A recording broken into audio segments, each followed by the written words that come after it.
भजन करने बैठना है। दृढ़ मन ही दृढ़ कर्तव्य का निर्वहन कर सकता है।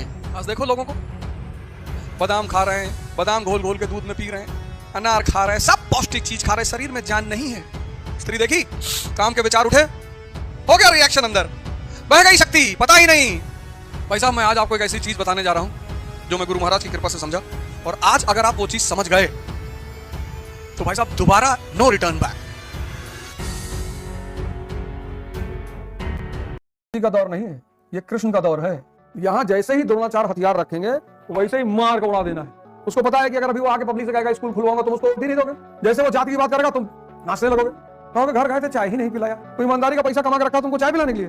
हाँ, तो मोदी की कैलकुलेशन बहुत आगे है ना। मोदी कैलकुलेशन तुम समझ जाओगे तो तुम्हारी फर्स्ट से भी फर्स्ट रैंक आएगी। अब अगर बीजेपी को परमानेंटली पावरफुल बनना है तो अपने नए लंबादार खड़े करने होंगे। साल से यूपी में कुछ लोगों की रंगदारी थी, इसीलिए तो किसी नई पार्टी को नहीं आने दे रहे थे। वो जितने बड़े बड़े नंबरदार यूपी में थे सब मारे गए, क्योंकि वो पुरानी पार्टियों के आधार स्तंभ थे। पैसा फंड करते थे, मनी फंड करते थे, आदमी फंड करते थे, फिर जितवाते थे। अब अगर बीजेपी को परमानेंटली पावरफुल बनना है तो अपने नए लंबादार खड़े करने होंगे जो उनकी पार्टी को जितवाएं, उनकी पार्टी को वोट दिलवाएं।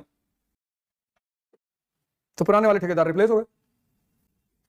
तो जो पुराने ठेकेदार होते हैं सब एक हो जाते हैं, चाहे हिंदू हो, चाहे मुसलमान हो, दलित हो, ब्राह्मण हो। जैसे कोई नया ठेकेदार उभरता है तुरंत सब उसकी तरफ कंसंट्रेट कर देते हैं कि उड़ा दो इसको, नहीं तो सबके लिए दिक्कत पैदा करेगा। आज का जो समय चल रहा है उसमें अगर तुमने बुद्धिमत्ता की बात की तो तुम मारे गए। जितनी तुम जाहिलियत की बात करोगे बाहर, उतना लोग तुम्हें पीठ थपथपाएंगे और कहेंगे बहुत ज्ञानी ज्ञानी आदमी है यार ये।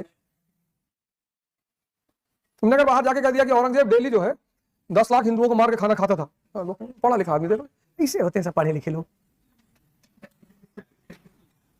और जहां तुमने उनको बुद्धि दी कि 10 लाख पर डे यानी 300 दिन में 10 लाख इंटू 300, 51 साल उसने शासन किया इस देश पे, एक ही साल में खत्म। मतलब हिंदू मुसलमान दोनों मारेगा तब 10 लाख पर डे के हिसाब से हो पाएगा।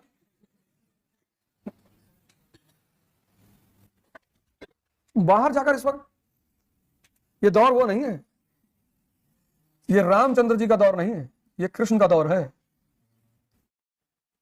यहां जैसे ही द्रोणाचार्य हथियार रखेंगे वैसे ही मार के उड़ा देना है। तो किताब में लिखना कुछ और है। ये बहुत डेंजरस दौर चल रहा है और इस दौर की जिम्मेदार है इस देश की पब्लिक। अब इतनी जनसंख्या ये देश खिला नहीं सकता। कल रात में मैं क्लास ले रहा था, किसी लड़के ने कहा सर इस देश के नेताओं के बारे में बोलिए। हमने कहा वो तो भगवान है, चुट्टे तो तुम हो। नेताओं की क्या गलती है? वोट तुमको देना है, उसमें नेता की क्या गलती है? उसको पता है कि अगर अभी वो आके पब्लिक से कहेगा स्कूल खुलवाऊंगा, तुम उसको भी नहीं दोगे। जैसे वो जाति की बात करेगा तुम नाचने लगोगे। जीजा है हमारे, अच्छा तो अभी कोई पढ़ा लिखा आदमी आए बाहर, क्या बाहर कानपुर में पढ़े लिखे लोग नहीं है? एक से एक पढ़े लिखे लोग हैं। कानपुर IIT, HBTI यूनिवर्सिटी क्या नहीं है कानपुर में? तो यहां पढ़े लिखे लोगों की कमी है, बहुत है। लेकिन अगर वो इलेक्शन लड़ने आएंगे तुम उनके साथ खड़े ही नहीं होंगे। तो घर गए थे चाय ही नहीं पिलाया। कोई ईमानदारी का पैसा कमा के रखा तुमको चाय पिलाने के लिए, और तुम सुबह सुबह 6 बजे बाइक लगा दो उसके घर पर, तेल भरवा देते तो जाजमऊ तक सुबह जाके प्रचार कराते आपका, और तेल भरवा देगा तुम ससुराल चले जाओगे। नहीं, दिन भर गुटखा मांगोगे, 10 पैकेट 15 पैकेट।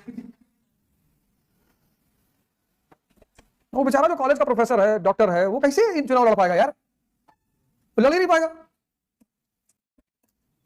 हाँ, तो मोदी की कैलकुलेशन बहुत आगे है ना।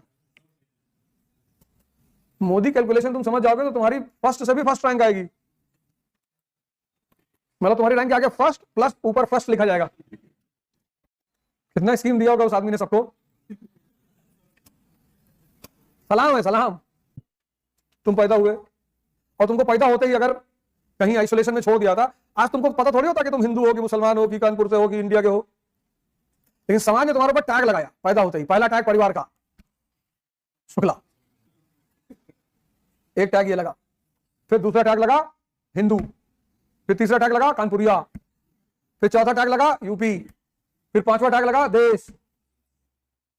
ऐसे न जाने कितने टैग लगाए बैठे हो। अब समाज क्या करता है? किसी एक टैग पे पत्थर मारता है, इसे खींच के मारा, तुम तन मना जाते हो। कि कानपुर के लोगों को उल्टा सीधा बोल रहा है, मिलना तुम्हें कुछ नहीं है। लेकिन देखो कैसे आत्मा फड़क जाती तुरंत। और इन सारे टैगों से बाहर निकलना वो हर आदमी की बस की बात नहीं है। तो बहुत बिरला आदमी, तो देखो तुम्हारे सामने अगर कोई पाकिस्तानी पड़ जाए तो तुम यहां टेंशन में आ जाओगे बिना मतलब।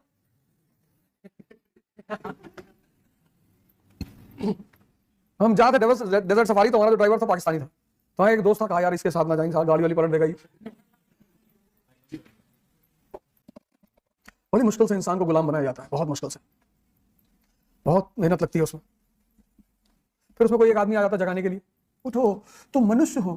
तुरंत सरकार को लगता है कि अबे उठाओ उठाओ उठाओ उसको, उठाओ, चार्ज लगाओ उसके ऊपर, लगाओ ठोको। सरकार कहती कि समझ गया ना, ऐश करो, रास्ता समझ आओगे जी, जाओ हमारे साथ रहो, हिंदू राष्ट्र बनाएंगे, हाँ ऐसे बोलो, जी जी जी।